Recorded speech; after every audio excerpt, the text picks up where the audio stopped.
بے سہاروں کو اپنا بنا لیجئے، سایہ عافیت میں بسا لیجئے۔ چنانچہ اسی کانٹیکسٹ میں امام کائنات سید الاولین والآخرین شفیع المذنبین رحمت للعالمین سیدنا و مولانا امام اعظم محمد رسول اللہ صلی اللہ علیہ وآلہ وسلم کی متفق علیہ حدیث ہے، صحیح بخاری اور صحیح مسلم میں۔ صحیح بخاری میں انٹرنیشنل نمبر کے مطابق 3207، صحیح مسلم میں 416، اور راوی ہیں انس ابن مالک رضی اللہ تعالی عنہ۔ وہ مالک بن سعسع ایک اور صحابی ان سے روایت کرتے ہیں کہ آپ صلی اللہ علیہ وسلم نے فرمایا، میں خانہ کعبہ کے پاس لیٹا ہوا تھا، بین النائم والیقظان، نیند اور بیداری کی درمیانی کیفیت میں تھا، جس کو ہم اپنے پنجابی لنگوسٹک میں کہتے ہیں جاگو میٹی، یعنی نہ مکمل طور پر سویا ہوا نہ مکمل طور پر جاگتا ہوا، ایک درمیان کی کنڈیشن میں تھا۔ اتنے میں نے سنا دو بندوں کو جو فرشتے تھے انسانی شکل میں آئے۔ بخاری میں 349 اور صحیح مسلم میں 415 ہے کہ ان میں سے ایک جبرائیل علیہ السلام بھی تھے۔ وہ کہنے لگے، ہم دونوں کے درمیان یہ تیسرے ہیں، یعنی محمد صلی اللہ علیہ وسلم۔ پھر صحیح مسلم 416 نمبر حدیث کے الفاظ ہیں، فَأُوتِيتُ فَانْطُلِقَ بِي، پھر وہ میرے پاس آئے اور مجھے اپنے ساتھ لے گئے۔ اب ظاہر ہے کہ یہ فزیکل ساتھ لے کے جانا ہے، ورنہ تو آپ فرماتے صلی اللہ علیہ وسلم کہ میرا پھر آگے سے خواب شروع ہو گیا، فرمایا مجھے ساتھ لے گئے۔ اچھا، وہی حدیث بخاری اور مسلم کی پھر آگے چلتی ہے، فرشتے مجھ کو لے گئے، پھر میرے پاس ایک سونے کا تشت لایا گیا جس میں زمزم کا پانی تھا۔ بخاری 349، مسلم 416۔ جبرائیل علیہ السلام نے میرا سینہ چاک کیا، پھر اسے آب زمزم سے دھویا، پھر سونے کا تشت لائے جو حکمت اور ایمان سے بھرا ہوا تھا، اسے میرے سینے میں ڈال دیا اور پھر میرے سینے کو جوڑ دیا۔ اب آپ اندازہ کریں کہ وہ تشت ایمان و حکمت کا آیا، سونے کا، ایمان و حکمت بھرے گئے آپ صلی اللہ علیہ وسلم کے سینہ مبارک میں، اور جو آپ صلی اللہ علیہ وسلم کا دل مبارک دھویا گیا سونے کے تشت میں، پانی جو ہے وہ جنت سے نہیں آیا، وہ زمزم ہی تھا۔ اس سے آپ اندازہ لگائیں اس زمزم کی فضیلت کا، زمزم سے دھویا گیا۔ یہ بڑی امپورٹنٹ بات ہے، پوائنٹ ٹو بی نوٹ۔ تو یہ واقعہ ہے جسے ہم شق الصدر کا واقعہ کہتے ہیں، آپ صلی اللہ علیہ وسلم کے سینہ مبارک کے چاک ہونے کا واقعہ۔ اور یہ واقعات آپ صلی اللہ علیہ وسلم کے ساتھ نمبر آف ٹائمز ہوئے، بعض کہتے ہیں 3 دفعہ، بعض کہتے ہیں 4 دفعہ۔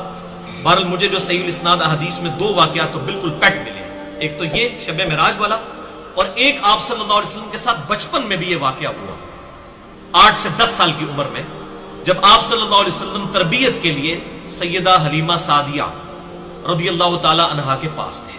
صرف دودھ پینے کے لیے نہیں، بلکہ اس وقت رواج تھا کہ شستہ عربی سیکھنے کے لیے بچوں کو بچپن کے 10-12 سال جو ہے وہ قبائلی علاقوں میں بھیجا جاتا تھا تاکہ وہاں سے شستہ عربی ایٹیکیٹ سیکھ کر آئیں۔ تو آپ صلی اللہ علیہ وسلم کو بھی وہاں پر بھیجا گیا بچپن میں، 8 سے 10 سال کی عمر تھی۔ اور یہ واقعہ ہے صحیح مسلم 413 نمبر حدیث انٹرنیشنل نمبر کے مطابق کہ آپ صلی اللہ علیہ وسلم کے ساتھ آپ کے بہن بھائی بھی تھے دودھ کے رشتے سے۔ سیدہ حلیمہ سعدیہ کے جو اولاد تھی، انہوں نے دیکھا کہ کوئی شخص آیا، اس نے آپ صلی اللہ علیہ وسلم کو زمین پر لٹایا، آپ کا سینہ چاک کیا، دل مبارک باہر نکالا اور اس کے ساتھ خون کا ایک لوتھڑا تھا جسے ریموو کر دیا، اور پھر کہا کہ یہ دنیا کا حصہ تھا جو اس دل میں موجود تھا وہ نکال دیا، جو ہمیں اپنی جبلت میں ہر ایک انسان کو ملے گا۔ شیطان بھی اٹیچ ہے اور ایک فرشتہ بھی اٹیچ ہے، جو صحیح مسلم میں آتا ہے کہ ہر انسان کے ساتھ ایک شیطان اور ایک فرشتہ ہے، اور نبی صلی اللہ علیہ وسلم نے فرمایا اللہ تعالیٰ نے مجھے غلبہ دیا ہے، میرے ساتھ جو شیطان بھی اٹیچ تھا وہ بھی مجھے نیکی کی طرف ہی دعوت دیتا ہے۔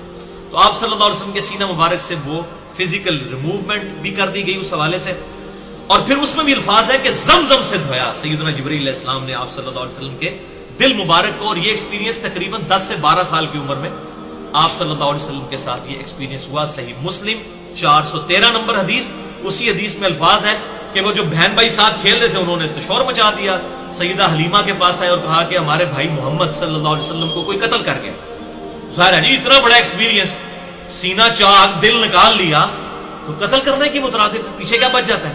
اور یہ دیکھیں یہ معجزہ تھا، اور آپ صلی اللہ علیہ وسلم خود بھی اس کو روایت کر رہے ہیں۔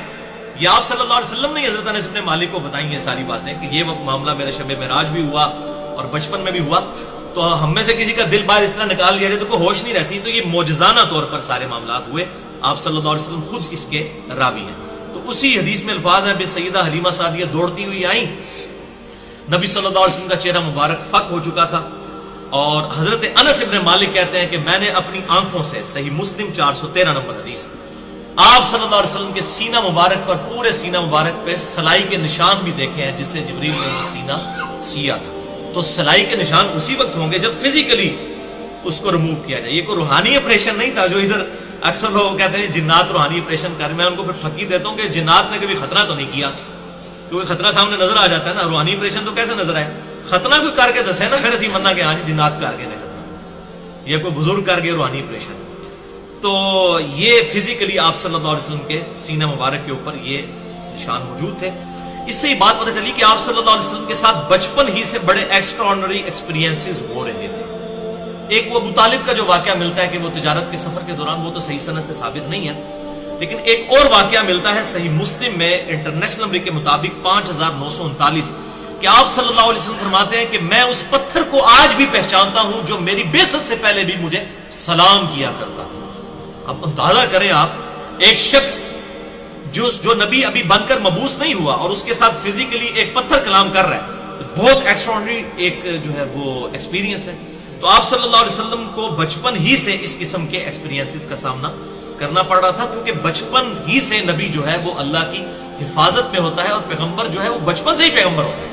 یہ بھی بات یاد رکھیے گا, مبعوث بے شک بعد میں ہو, لیکن وہ اللہ تعالیٰ کی خاص حفاظت کے اندر ہوتا ہے جو پیغمبر ہے بچپن سے. اچھا, اب اسی طرف واپس آئیں, صحیح مسلم 411 نمبر حدیث, وہی واقعہ معراج. پھر میرے سامنے ایک براق لایا گیا, اور وہ ایک ایسا جانور تھا جو سفید رنگ کا تھا, گدھے سے اونچا اور خچر سے چھوٹا, اور اس کی رفتار کا یہ حال تھا کہ اس کا سم وہاں پڑتا تھا جہاں اس کی نگاہ, یعنی اتنا تیز تھا کہ جہاں نگاہ, حد نگاہ پہ اس کا پہلا قدم جا کے پڑتا تھا, اتنی سپیڈ والا تھا. تو آج سائنس ہمیں بتا رہی ہے نا, روشنی کی رفتار جو ہے وہ کتنی ہے, 3 لاکھ کلومیٹر ایک سیکنڈ میں, 1,86,000 میل فی سیکنڈ. جو روشنی ہے وہ زمین کے 7 چکر لگا سکتی ہے ایک سیکنڈ کے اندر, پوری زمین کے سرکمفرنس کے. 40,000 کلومیٹر کا یہ ہے سرکمفرنس, 7 چکر ایک سیکنڈ کے اندر. تو براق جو ہے برق سے نکلا, بجلی کو کہتے ہیں, بجلی کسی روشنی کسی تیزی کے ساتھ اس کا وہاں سم پڑتا تھا جہاں اس کی نگاہ. تو یہ آج ہمیں آئنسٹائن نے جو ہے یہ بات سمجھائی ہے کہ اس سے مراد کیا ہے. تو بہرحال یہ الگ سے ایک ٹاپک ہے, میں اور طرف نکل جاؤں گا. میں اس براق پر سوار ہوا اور بیت المقدس تک آیا, اور وہاں اس جانور کو اس حلقہ سے باندھ دیا جس سے اور انبیاء کرام علیہ السلام نے بھی اپنے جانوروں کو باندھا ہوا تھا. یعنی انبیاء کرام وہاں پر آئے تھے, ظاہر ہے یہ فزیکلی وہاں, اور وہی پتھر جس سے آپ صلی اللہ علیہ وسلم اوپر گئے آسمانوں پر, اسے ہی ڈوم آف دا راک کہتے ہیں. قبہ صخرہ اس کے اوپر ہی بنا ہوا ہے وہ. تو وہ فزیکلی, جو غامدی صاحب سے بھی میں ریکویسٹ کروں گا, یہ عملی تواتر ہے مسلمانوں کا, اور تابعین کے دور کے اندر اس کے اوپر وہ گولڈن کلر کا گنبد رکھ دیا گیا تھا. یہ قبر نہیں تھی, قبروں پر گنبد نہیں رکھا گیا. اس سے یہ بھی بات پتہ چل گئی کہ اگر گنبد رکھنا ہوتا اس وقت آپ وسلم کی قبر مبارک پہ بھی رکھ دیا جاتا, جو 650 سال بعد ایک بدعتی مصری بادشاہ جو رافضی تھا اس نے منت مان کے وہ گنبد رکھا تھا. تو یہ گنبد جو اس وقت گولڈن کلر کا رکھا گیا تابعین کے دور کے اندر, بلکہ صحابہ بھی ابھی زندہ تھے, یہ حضور صلی اللہ علیہ وسلم کی وفات کے تقریباً 70 سال کے بعد کا واقعہ ہے.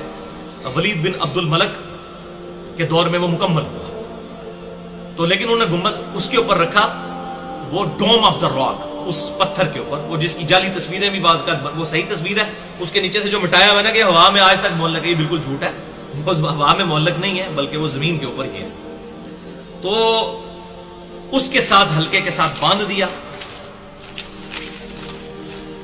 اب بھائیو, مسجد الحرام سے بیت المقدس پہنچنے کے دوران آپ صلی اللہ علیہ وسلم کو اللہ تعالیٰ نے کچھ فزیکل ایکسپیرینسز کروائے, جو سورہ بنی اسرائیل میں ہے, لِنُرِيَهُ مِنْ آیاتنا, تاکہ ہم اپنی قدرت کی نشانیاں دکھائیں اپنے محبوب صلی اللہ علیہ وسلم کو. اب وہ نشانیاں کیا ہیں وہ میں یہاں پر ہی ذکر کروں, ظاہر ہے کہ ایک ترتیب کے ساتھ چل رہے ہیں. چنانچہ اس کانٹیکسٹ میں کل 5 کتابوں میں صحیح سند کے ساتھ یہ حدیث موجود ہے. اس کے ضعیف طرق بھی ہیں, امام ابن کثیر نے جرح بھی کی ہے ضعیف طرق کے اوپر, امام بہیقی نے بھی, لیکن جو صحیح طرق ہے اس کا, جس کو امام بہیقی نے بھی صحیح کہا, میں وہ بیان کرنے لگا ہوں, اور شیخ زبیر لزئی رحمہ اللہ نے بھی اسے صحیح کہا. 5 کتابوں سے. نمبر 1 سنن نسائی. اب یہ میں 5 کتابوں کا حوالہ اس لیے دے رہا ہوں کہ یہ حدیث بڑے لوگوں کو ہضم نہیں ہوتی ہے, اس لیے میں نے اس کو اتنا ایمفسائز کر کے بیان کیا ہے. سنن نسائی میں 451 نمبر دارالسلام کی انٹرنیشنل نمبر کے مطابق. دلائل النبوہ امام بھائیکی میں 649 نمبر, جسے امام بھائیکی نے خود صحیح کہا. تیسری کتاب مجموع الزوائد ابن حجر اسقلانی کے استاد امام حیثمی, ان کی کتاب میں 236 نمبر. المعجم الکبیر طبرانی میں 7142 نمبر, اور تفسیر طبری میں بھی سورہ بنی اسرائیل کی تفسیر میں صحیح سند کے ساتھ ان 5 کتابوں میں یہ حدیث موجود ہے. انس ابن مالک سے اور سیدنا شداد بن اوس رضی اللہ تعالی عنہما سے کہ نبی صلی اللہ علیہ وسلم فرماتے ہیں جب میں جبرائیل کی معیت میں چلا تو ایک جگہ پہنچ کر انہوں نے عرض کی کہ یہاں اتر کر نماز ادا کیجئے. جب میں نماز پڑھ چکا تو جبرائیل نے عرض کی کیا آپ صلی اللہ علیہ وسلم جانتے ہیں یہ کون سی جگہ ہے؟ پھر ساتھ ہی جبرائیل نے کہا اے اللہ کے محبوب صلی اللہ علیہ وسلم یہ طیبہ ہے, یعنی مدینہ شریف, جو آپ کی ہجرت گاہ بنے گی. اس سے یہ بات پتہ چلی کہ یہ واقعہ معراج ہجرت سے پہلے ہوا ہے, بنے گی. پھر آگے چل کر ایک اور جگہ پر جبرائیل نے مجھے نماز پڑھائی اور عرض کیا یہ طور سینہ ہے جہاں اللہ تعالیٰ نے موسیٰ علیہ السلام سے کلام فرمایا تھا. پھر آگے چل کر ایک اور جگہ نماز پڑھائی اور عرض کیا یہ بیت اللحم ہے جو کہ سیدنا عیسیٰ علیہ السلام کی پیدائش کی جگہ ہے. پھر میں بیت المقدس پہنچا, وہاں تمام انبیاء کرام علیہ السلام جمع تھے. جبرائیل علیہ السلام نے مجھے ان کا امام بنایا تو میں نے نماز میں ان کی امامت فرمائی. الحمدللہ. اسی وجہ سے ہم آپ صلی اللہ علیہ وسلم کو امام الانبیاء بھی کہتے ہیں صلی اللہ علیہ وسلم. سبحان ربک رب العزت عما یصفون وسلام علی المرسلین والحمدللہ رب العالمین. اور یہ انبیاء کرام کی جو امامت فرمائی اور سارے نبی جمع کیوں ہوئے, اس کی حکمت کیا ہے وہ بھی آج میں انشاءاللہ ٹروتھ ریویل کروں گا کہ یہ سارے نبیوں کو جمع کرنے کا مقصد کیا تھا. وہ ٹروتھ بھی انشاءاللہ آگے چل کے میں ریویل کر دوں گا. صحیح مسلم 430 نمبر حدیث کے الفاظ ہیں میں نے بیت المقدس میں اپنے آپ کو پایا انبیاء کرام علیہ السلام کی ایک جماعت میں. موسیٰ علیہ السلام کو دیکھا وہ کھڑے نماز پڑھ رہے تھے. وہ گندمی رنگ کے ایک مضبوط اور قوی آدمی تھے. اور عیسیٰ علیہ السلام کو بھی بیت المقدس میں نماز پڑھتے ہوئے پایا. وہ اربا بن مسعود کے ہم شکل تھے, عبداللہ ابن مسعود کے بھائی کے. اور صحیح مسلم 418, 426 اور 427 نمبر حدیث ہے کہ عیسیٰ علیہ السلام گندمی شکل کے لمبے بالوں والے, گھنگریالے بالوں والے, اور ان کے بال کندھوں تک تھے, یعنی یہاں تک. یہ آخری حد ہے, اس سے نیچے آپ نہیں بال کر سکتے. عورتوں کی مشابہت ہو جائے گی. عورتیں اس سے اوپر نہیں کر سکتی, مرد اس سے نیچے نہیں کر سکتے. اور ان کے سر سے پانی ٹپک رہا تھا تو مجھے بتایا گیا یہ عیسیٰ ابن مریم ہے. اور پھر میں نے کعبے کے پاس ایک اور شخص کو دیکھا, گھنگریالے بال, دائیں آنکھ سے کانا, اور ایک آنکھ انگور کی طرح پھولی ہوئی تھی, اور مجھے بتایا گیا یہ دجال ہے. تو دجال کو بھی واقعہ معراج کے دوران آپ صلی اللہ علیہ وسلم کو دکھایا گیا. اور صحیح مسلم 430 نمبر حدیث میں مزید الفاظ ہیں کہ میں نے پھر حضرت ابراہیم علیہ السلام کو بھی دیکھا, وہ بھی بیت المقدس میں کھڑے نماز پڑھ رہے تھے, اور ان کے سب سے زیادہ ہم شکل تمہارے صاحب ہیں, یعنی نبی صلی اللہ علیہ وسلم. اور میں سب سے زیادہ میں ابراہیم کا ہم شکل ہوں, یعنی میں محمد رسول اللہ صلی اللہ علیہ وسلم. پھر نماز کا وقت آیا, صحیح مسلم 430. پھر نماز کا وقت آیا تو میں نے تمام انبیاء کی امامت فرمائی. جب میں نماز سے فارغ ہوا تو مجھے بتایا گیا اے محمد صلی اللہ علیہ وسلم یہ آپ کے پیچھے دوزخ کا داروغہ کھڑا ہے, مالک. اور یہ قرآن میں اس کا نام آیا ہے سورہ الزخرف کی آیت نمبر 77 میں, مالک. تو اے اللہ کے محبوب صلی اللہ علیہ وسلم آپ اسے سلام کیجئے. آپ فرماتے ہیں جیسے ہی میں اس کی طرف متوجہ ہوا تو اس نے میرے سلام کرنے سے پہلے مجھے السلام علیکم کہہ دیا. تو میں نے پھر اس کے سلام کا جواب دیا. اس نے آپ صلی اللہ علیہ وسلم کو پروٹوکول دیا, خود سلام عرض کر دیا آپ کی بارگاہ میں. الحمدللہ. السلام علیکم ایھا النبی ورحمۃ اللہ وبرکاتہ. اچھا, ہمارے محبوب صلی اللہ علیہ وسلم نے بھائیوں اس سفر اسرا میں, الاسرا جو یہ مسجد الحرام سے لے کر بیت المقدس تک تھا, بیت اللحم میں نماز پڑھی, طور سینہ پر نماز پڑھی, اور مدینہ طیبہ میں. یہ 3 مقامات پر آپ صلی اللہ علیہ وسلم نے نماز پڑھی. اور اسی دوران ایک اور ایکسپیرینس بھی ہوا جو صحیح مسلم میں 2 طرق ہیں.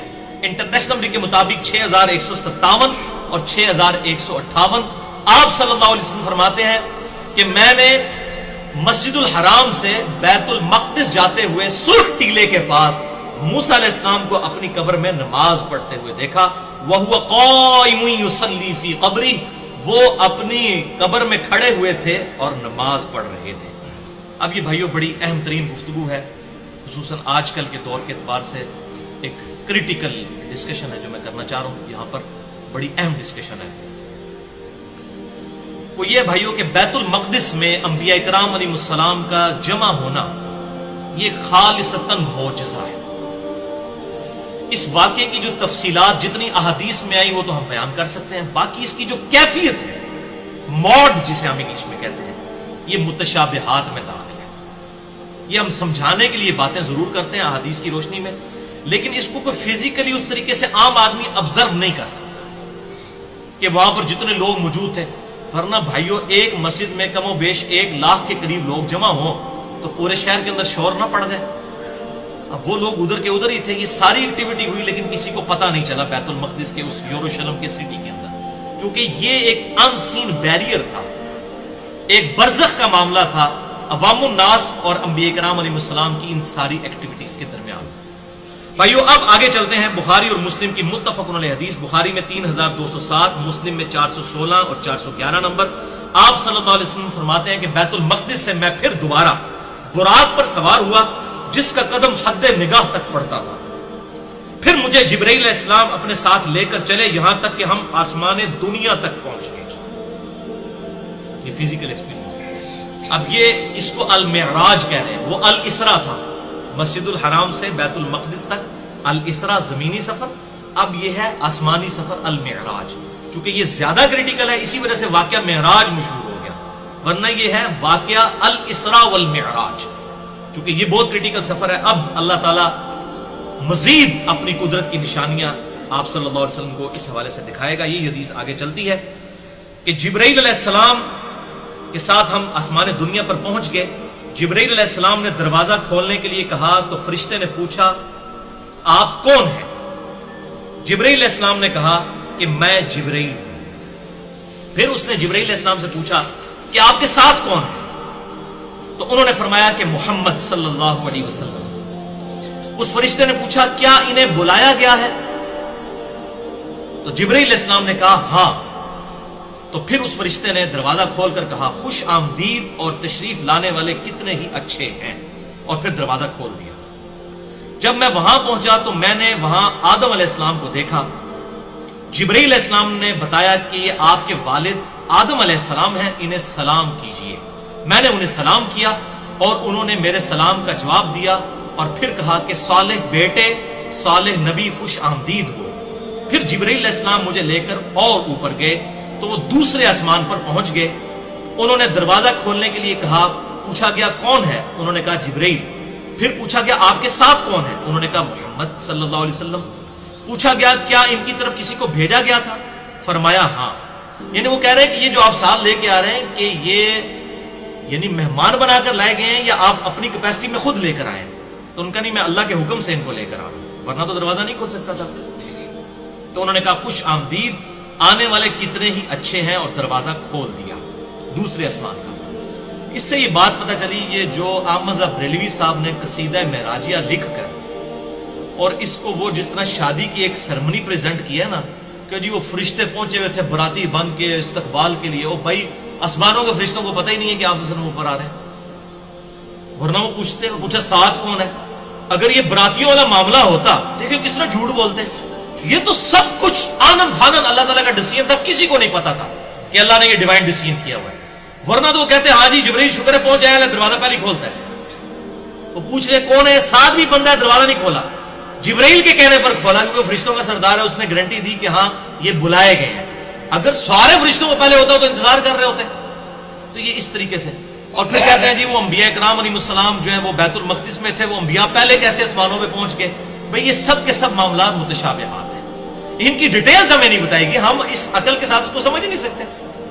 بلکہ اس عقل کے ساتھ تو اگر آپ کو انجینئرنگ نہیں آتی ہے، آپ تو الیکٹرو میگنیٹک ویوز کو سمجھ کے موبائل کی جو ورکنگ کا فینومینا ہے اس کو بھی نہیں سمجھ سکتے، جو فزیکل فینومینا ہے، روحانی نہیں ہے.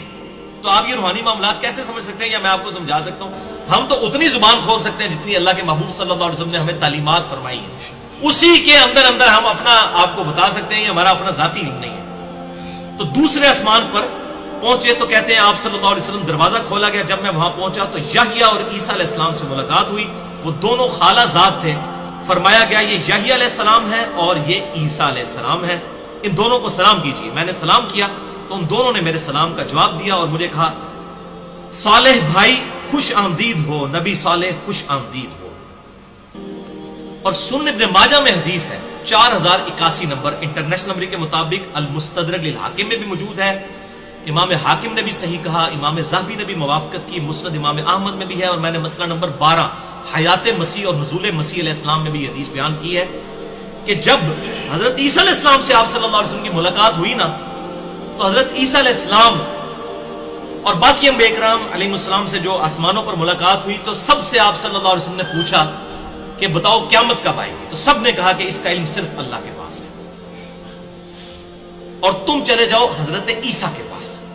پھر آپ صلی اللہ علیہ وسلم الٹیمیٹلی حضرت عیسیٰ کے پاس آئے کہ آپ بتائیے کہ قیامت کب آئے گی؟ تو انہوں نے کہا کہ قیامت آنے کا تو مجھے نہیں پتا، لیکن ایک بات یہ ہے کہ قیامت سے پہلے دجال آئے گا اور اللہ تعالیٰ مجھے آسمان سے زمین پر اتارے گا، اور جہاں تک میری سانس جائے گی میری سانس سے وہ پگھلے گا، اس کو میں قتل کروں گا۔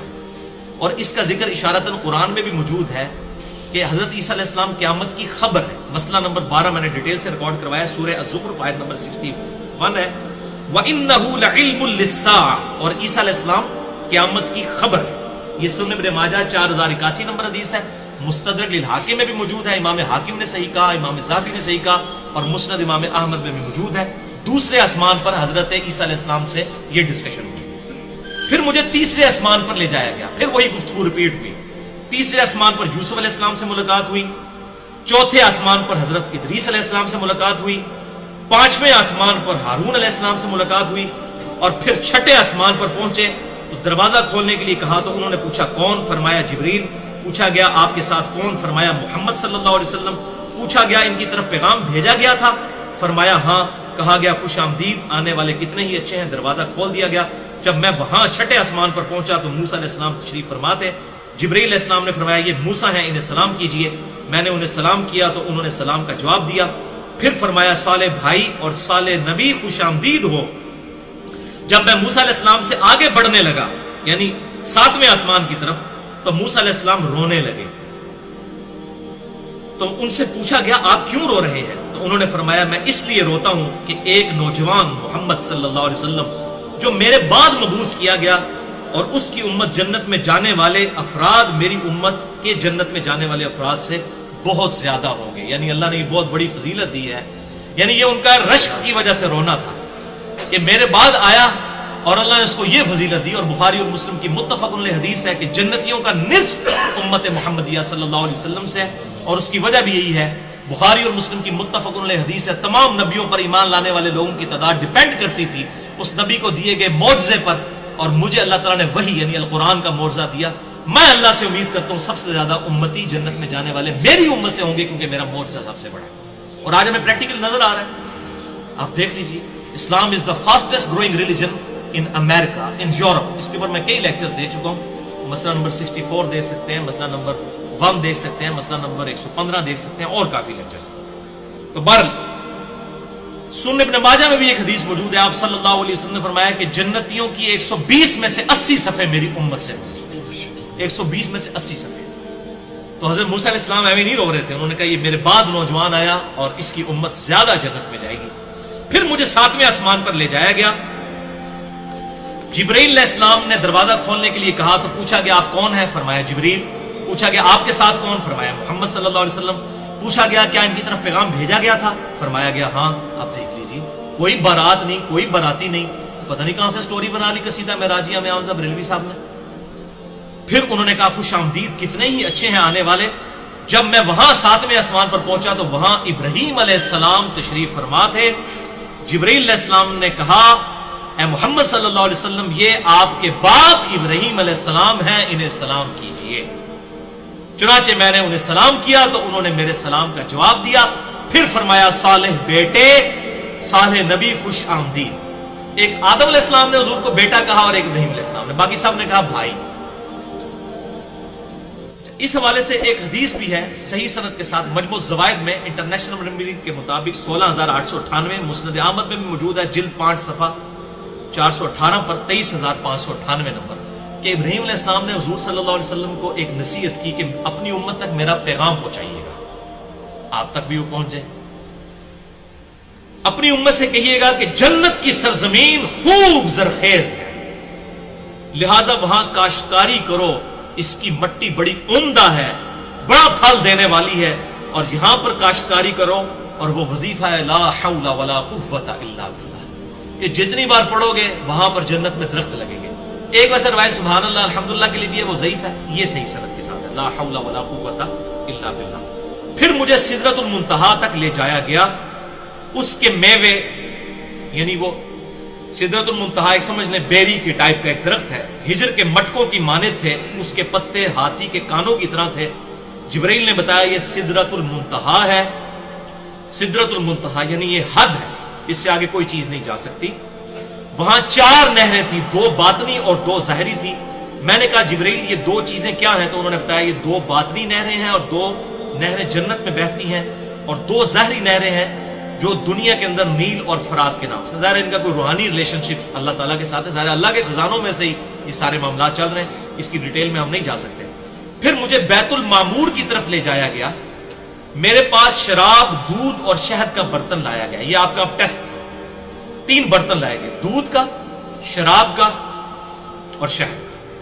تو آپ صلی اللہ علیہ وسلم نے دودھ والا برتن اٹھا لیا، تو جبرائیل نے کہا کہ اے اللہ کے محبوب آپ نے فطرت کو اختیار کیا ہے، اگر کوئی اور آپ پی لیتے تو آپ کی امت گمراہ ہو جاتی۔ یہ دوسری روایت بخاری مسلم میں آتا ہے۔ تو آپ صلی اللہ علیہ وسلم نے دودھ اس میں سے نوش فرمایا۔ پھر مجھ پر دن میں 50 نمازیں فرض کی گئی، یہی سدرۃ المنتہا کے اوپر۔ میں واپس آیا، موسیٰ علیہ السلام کے پاس سے گزرا، یعنی 6ٹھے آسمان پہ آئے، تو انہوں نے پوچھا آپ صلی اللہ علیہ وسلم کو کیا حکم ملا؟ میں نے کہا کہ مجھ پر ہر روز 50 نمازیں پڑھنے کا حکم دیا گیا۔ انہوں نے فرمایا آپ صلی اللہ علیہ وسلم کی امت ہر روز 50 نمازیں پڑھنے کی طاقت نہیں رکھے گی، اللہ کی قسم میں آپ صلی اللہ علیہ وسلم سے پہلے لوگوں کا تجربہ کر چکا ہوں، اور بنی اسرائیل کا مجھے سخت تجربہ ہے۔ آپ اپنے رب کے حضور دوبارہ جائیں اور اپنی امت کے لیے تخفیف کی درخواست کریں، 50 نمازیں بہت زیادہ ہیں۔ میں دوبارہ گیا تو مجھ سے 10 کم کر دی گئی۔ پھر میں موسیٰ علیہ السلام کے پاس آیا، پھر انہوں نے وہی بات کی۔ پھر میں خدا کے پاس گیا، یعنی وہ جہاں پر سدرۃ المنتہا پر جہاں پر اللہ تعالیٰ اپنی شان کے لائق وہی فرما رہا تھا، 10 نمازوں کی تخفیف کر دی گئی۔ میں موسیٰ علیہ السلام کے پاس واپس آیا، پھر انہوں نے وہی بات کی۔ پھر میں اللہ کے حضور حاضر ہوا، پھر 10 نمازیں کم کر دی گئیں۔ پھر یہ بار بار 10 کرتے، اینڈ پہ 10 رہ گئی۔ پھر موسیٰ علیہ السلام کے پاس آیا تو انہوں نے کہا ایک بار اور جائیے، تو وہ نمازیں 5 کر دی گئی۔ میں موسیٰ علیہ السلام کے پاس آیا تو انہوں نے پوچھا آپ کو کیا حکم دیا گیا؟ انہوں نے کہا 5 ہر روز پڑھنے کا حکم دیا گیا ہے۔ موسیٰ علیہ السلام نے کہا کہ آپ صلی اللہ علیہ وسلم کی امت ہر روز 5 نمازیں پڑھنے کی طاقت نہیں رکھے گی، کیونکہ میں آپ سے پہلے لوگوں کا تجربہ کر چکا ہوں۔ ایسے بڑا ایکسپرٹ اوپینین تھا، اور ایک پھیرا اور لگ جاتا ہے، ساری نمازیں ہی معاملہ والا جو ہے وہ ہو جاتا ہے ایسا۔ تو انہوں نے کہا کہ یہ 5 بھی نہیں پڑے گی، مجھے سخت تجربہ ہے بنی اسرائیل کا، آپ اپنے رب کے پاس پھر جائیں اور اپنی امت کے لیے تخفیف کی درخواست کریں۔ آپ صلی اللہ علیہ وسلم نے فرمایا کہ میں اپنے رب سے اتنی دفعہ تخفیف لے چکا ہوں کہ اب مجھے سوال کرتے ہوئے حیا آتی ہے، لیکن امت بے شرم ہے، 5 نہیں پڑتی۔ نبی کو حیا آئی ہے لیکن امت کو حیا نہیں آئی۔ اب میں راضی ہوں، سر تسلیم خم کرتا ہوں۔ فرمایا جب میں وہاں سے چلا تو آواز دینے والے نے آواز دی، میں نے 5 نمازوں کا فریضہ جاری کر دیا اور اپنے بندوں پر تخفیف فرما دی۔ جبکہ صحیح مسلم میں آگے الفاظ ہیں 411 نمبر، یہی اسی حدیث کے کانٹیکسٹ میں، کہ 7ویں آسمان پر ابراہیم علیہ السلام سے ملاقات ہوئی تو آپ بیت المعمور سے ٹیک لگائے ہوئے تھے۔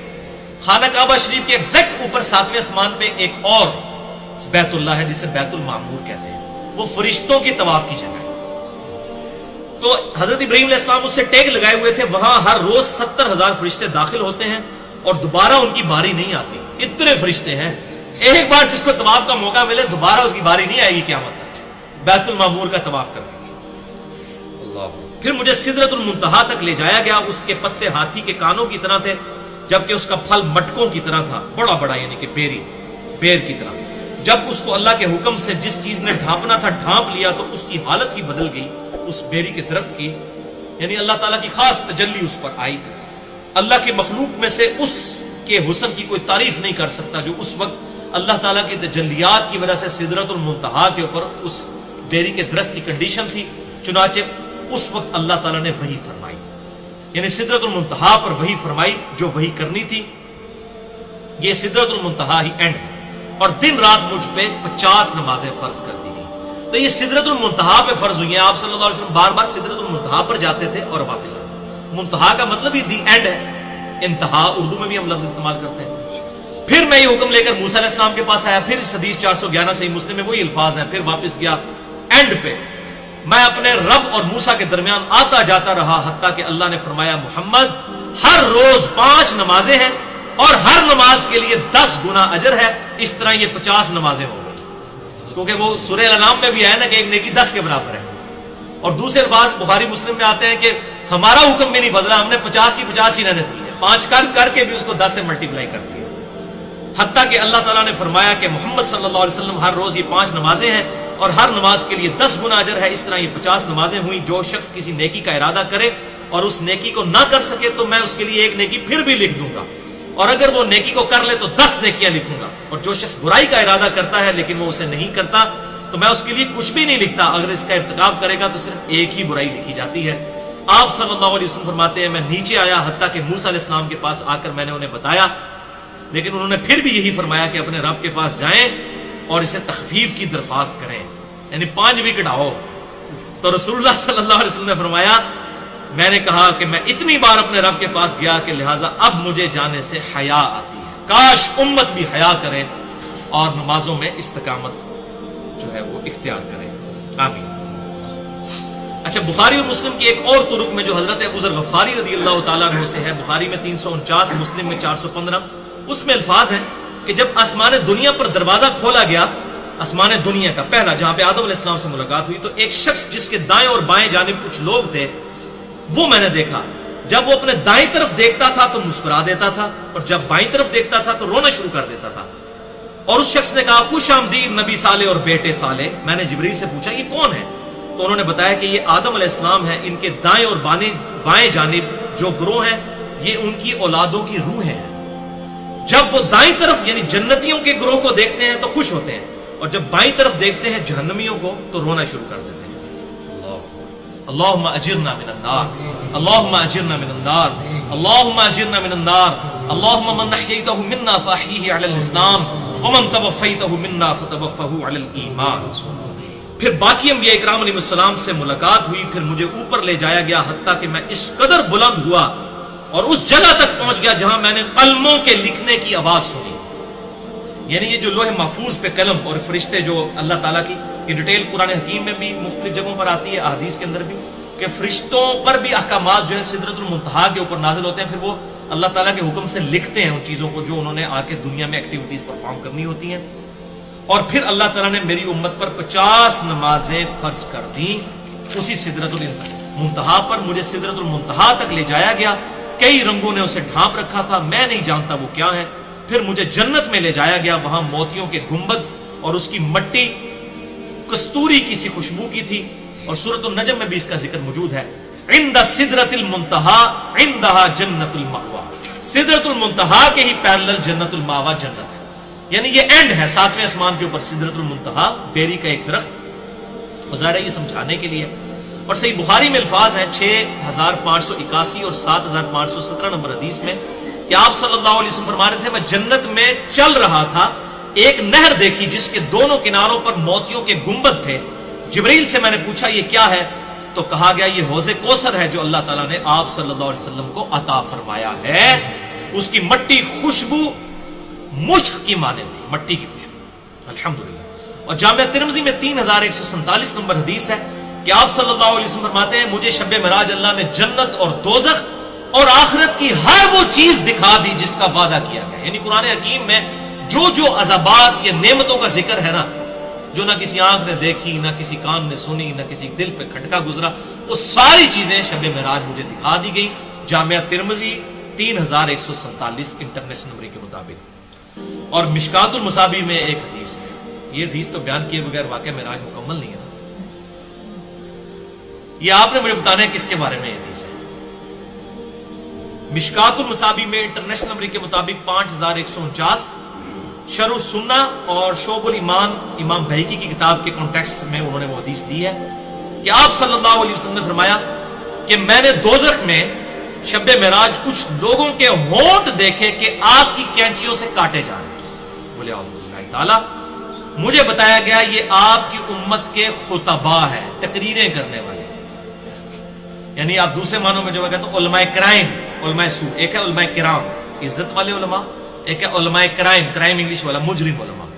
ان کے ہونٹ کاٹے جا رہے ہیں اور 7 الفاظ بڑے خطرناک ہیں، اور اس میں الفاظ ہیں جبرائیل علیہ السلام نے عرض کی کہ یہ لوگوں کو تو نیکی کا حکم دیتے تھے اور خود عمل نہ کرتے تھے، کتاب اللہ پڑھتے تھے مگر کتاب اللہ پر عمل نہ کرتے تھے. سب سے پہلے مولوی نے پکڑا جا رہا ہے.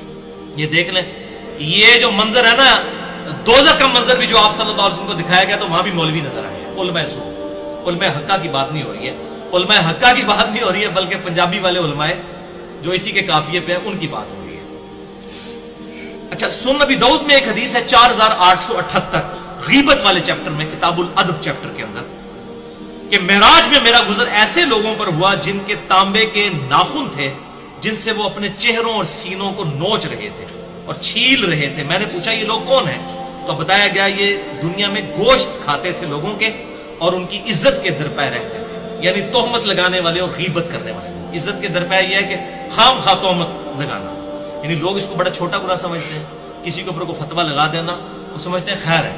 تو یہ بھی میرے خیال علماء کے بارے میں زیادہ تر ہوگا جن لوگوں نے جھوٹے الزامات جو ہے وہ اہل حق کے اوپر لگائے ہوئے ہیں. لہذا یہاں پر اب یہ دوزخ میں کیسے پہنچ کے علماء کو کیسے، بھی علماء تو دنیا میں موجود ہیں، ابھی تو جنت دوزخ کا فیصلہ ہونا ہے. آپ صلی اللہ علیہ وسلم کو پہلی دوزخ میں وہ دکھا دیے گئے. تو یہ بیسیکلی اینیمیشنز تھیں جو آپ صلی اللہ علیہ وسلم کو دکھائی گئی، جسے ہم کہتے ہیں اردو میں ممثل کر کے ٹائم میں سفر کر کے پہلے ہی آنے والا وقت دکھا دینا، یہ معجزہ تھا. لہذا اس کانٹیکسٹ میں غامدی صاحب کا موقف ٹھیک ہے کہ آپ صلی اللہ علیہ وسلم کو بعض ایسے مناظر دکھائے جاتے تھے جو اینیمیشنز ہوتے تھے،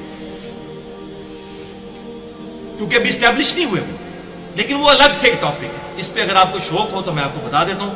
یہ ساری حدیثیں بخاری اور مسلم کے کتاب التعبیر اور کتاب الرقیہ چیپٹر میں مل جائیں گی. آپ صلی اللہ علیہ وسلم کو خوابوں میں، اور ظاہر ہے نبی کا خواب وحی الہی ہوتا ہے، قرآن حکیم میں حضرت ابراہیم علیہ السلام کو خواب ہی دکھایا گیا تھا نا، بیٹے کو ذبح کرنے والا. اور بخاری اور مسلم کی حدیث ہے کہ انبیاء کی خبروں میں سے 46واں حصہ ہے یہ خواب نبوت کے حصے میں سے. تو بخاری اور مسلم میں یہ کئی احادیث ہیں. بخاری میں کتاب التعبیر چیپٹر ہے، مسلم میں کتاب الرقیہ ہے، اور یہ ساری کمبائنڈ فارم میں آپ کو مشکات المصابیح میں انٹرنیشنل نمبر کے مطابق 4606 سے لے کر 4627 تک 22 احادیث مل جائیں گی، جس میں آپ صلی اللہ علیہ وسلم کو جنت اور دوزخ کے مناظر خواب میں دکھائیں گے. وہ تمام اینیمیشنز اور وہ ساری چیزیں اللہ تعالیٰ نے ممثل کر کے فزیکلی دکھا دی تھی. الحمدللہ. صحیح مسلم میں ایک اور حدیث ہے 431 نمبر. عبداللہ ابن مسعود رضی اللہ تعالیٰ عنہ کہتے ہیں کہ جب رسول اللہ صلی اللہ علیہ وآلہ وسلم کو معراج کروائی گئی تو انہیں سدرۃ المنتہا تک لے جایا گیا. وہ 6 آسمان پر ہے. باقی ساری حدیثوں میں ہے کہ سدرۃ المنتہا 7ویں آسمان پہ ہے، اس میں ہے 6. تو اس کی پھر علماء نے تعویل یہ کی ہے، محدثین رحمہ اللہ نے، کہ یہ سدرۃ المنتہا کا درخت 6 آسمان سے شروع ہو کر 7ویں پر مکمل ہوتا ہے. کیونکہ آپ دیکھیں سدرۃ المنتہا میں آتا ہے، آپ نے فرمایا نے پتے دیکھے اور اس کے مٹکوں کی طرح کے فروٹ دیکھے. ظاہر ہے کہ وہ پتے اور فروٹ تو اوپر والے حصے میں ہوتے ہیں، تو جڑ اس کی 6 سے شروع ہو جاتی ہے. زمین سے اوپر جانے والی ہر چیز کی حد سدرۃ المنتہا ہے. اسی مقام سے احکامات لیے جاتے ہیں. فرشتوں کو بھی، جبرائیل کو بھی، اور نبی صلی اللہ علیہ وسلم پہ بھی نمازیں اسی مقام پر فرض ہوئی تھی، سدرۃ المنتہا پر. اور اوپر سے جو حکم آتا ہے یہیں پر آ کر رکتا ہے اور یہیں سے احکام لیے جاتے ہیں. آپ صلی اللہ علیہ وسلم نے فرمایا جس چیز نے سدرہ کو ڈھانپنا تھا اس کو ڈھانپ رکھا تھا. ابن مسعود رضی اللہ تعالیٰ عنہ کا بیان ہے کہ اس سے مراد ہے، اور یہ آیت قرآن حکیم میں موجود ہے، وہ سونے کے پروانے اور پتنگے تھے جو کہ اس کے اوپر بیٹھے ہوئے تھے، یعنی سدرۃ المنتہا کے اس بیری کے درخت کے اوپر. رسول اللہ صلی اللہ علیہ وسلم کو سدرۃ المنتہا پر اللہ نے 3 چیزیں عطا فرمائیں. صحیح مسلم 431 نمبر. یہ اب آپ سن لیجیے. نمبر 1 5 نمازیں عطا فرمائیں. نمبر 2 سورۃ البقرہ کی آخری 2 آیات. میں اکثر آپ کو کہتا ہوں، ہمارے بلو کارڈ پہ بھی لکھی ہوئی ہیں، آمن الرسول بما انزل الیہ من ربہ والمؤمنون کل آمن باللہ وملائکتہ وکتبہ ورسلہ لا نفرق بین احد من رسلہ. یہ آخر تک صحیح بخاری اور صحیح مسلم کی متفق علیہ حدیث ہے. بخاری میں 3886، مسلم میں 428.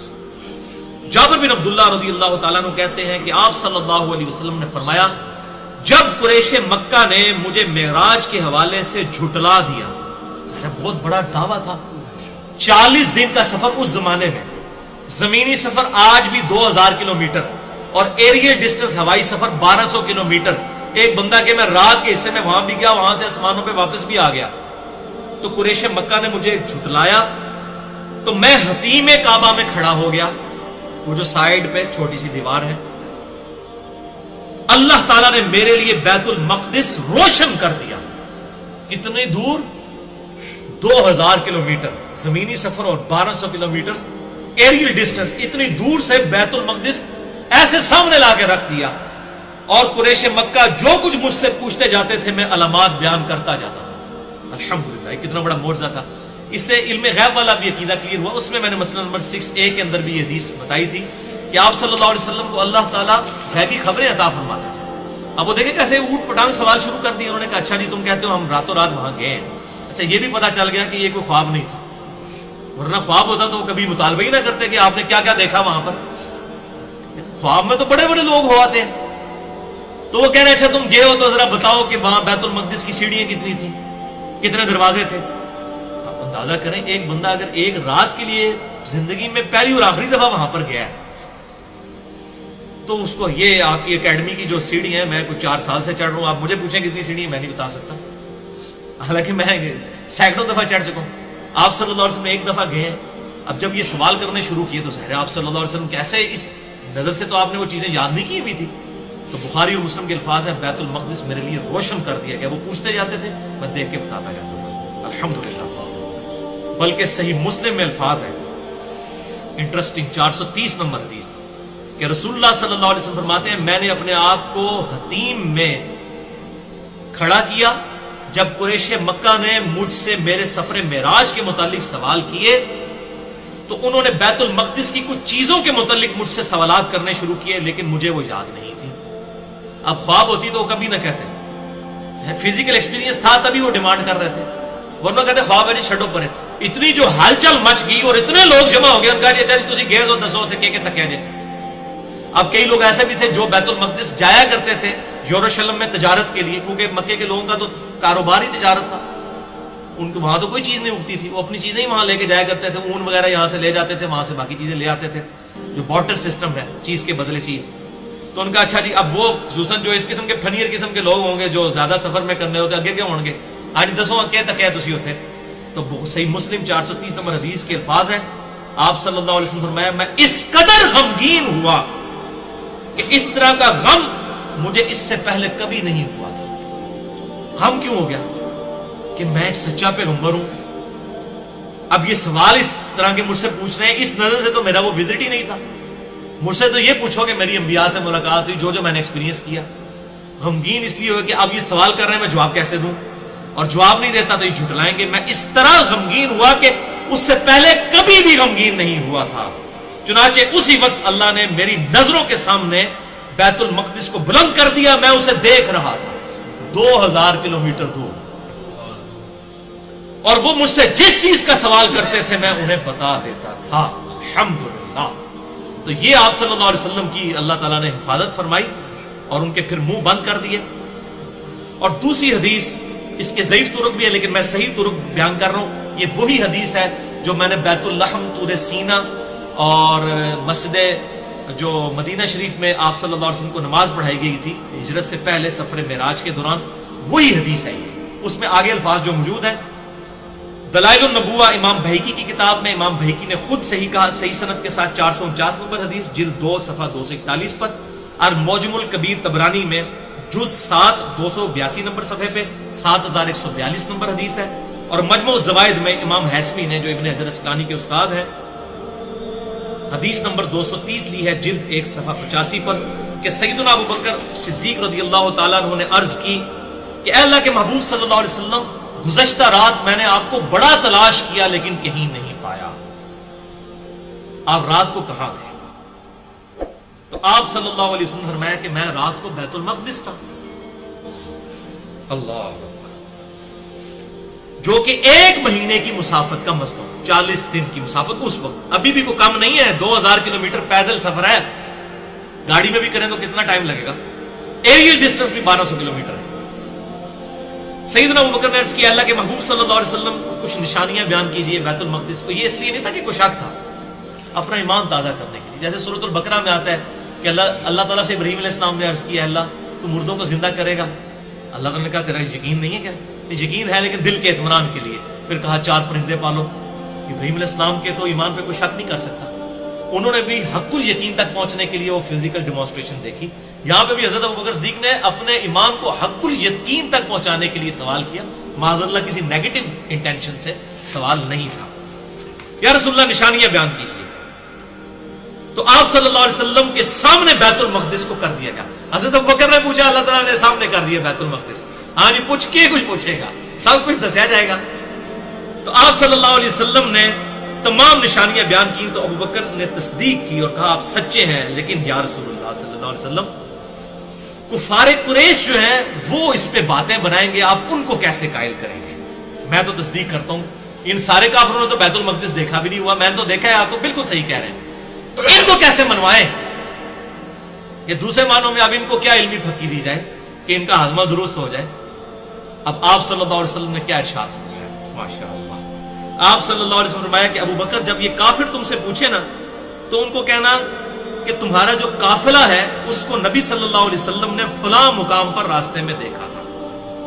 یعنی قافلہ تجارت کے لیے گیا ہوا تھا اور وہ واپس آ رہا تھا، اور صرف دیکھا نہیں، آپ نے فرمایا کہ اس قافلے کا راستے میں ایک اونٹ بھی گم ہو گیا جو فلاں شخص نے ڈھونڈ کر لایا تھا، اس کا نام بھی بتا دیا، اور وہ قافلہ فلاں دن یہاں پہنچے گا.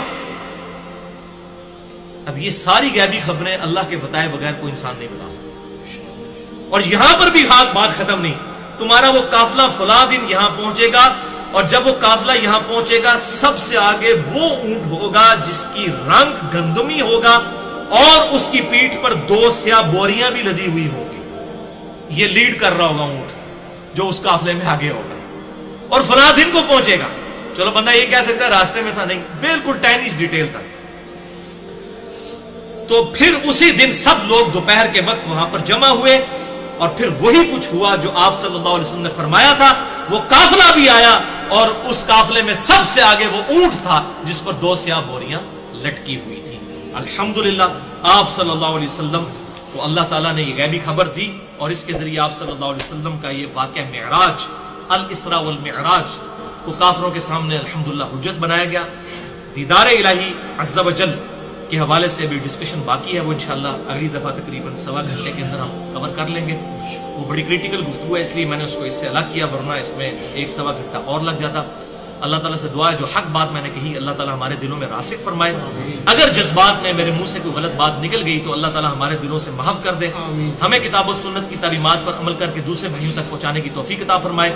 سبحانک اللہم و بحمدک، اشہد ان لا الہ الا انت، استغفرک و اتوب الیک، وما علینا الا البلاغ المبین.